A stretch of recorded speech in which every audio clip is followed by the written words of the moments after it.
Hello সকলকে, আমি চলে এসেছি একটা ছোট্ট মিনি ভ্লগ নিয়ে। সরস্বতী পুজোর সকাল থেকেই মিনি ভ্লগটা করছি, যেহেতু হ্যাঁ জানি সরস্বতী পুজো পেরিয়ে গিয়েছে, বাট তাও সকাল স্নান করে একদম রেডি সরস্বতী পুজোর জন্য।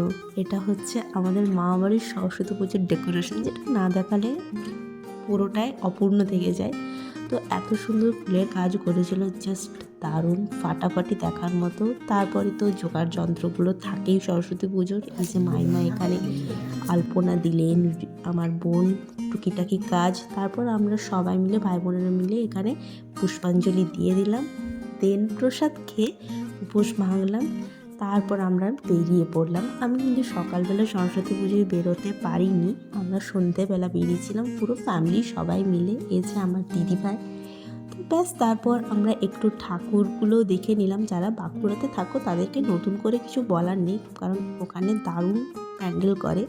তো ঠাকুর দেখার সাথে সাথে তো একটু আধটু খাওয়া দাওয়া থাকবেই। তো আমরা টুকিটাকি খাওয়া দাওয়া সেরে বাড়ি ফিরে গেলাম, কারণ ভীষণ টায়ার্ড লাগছিলো, কিছু মন যাচ্ছিল না। ব্যাস এটাই ছিল আজকের মতো। টাটা, সকালে ভালো থেকো।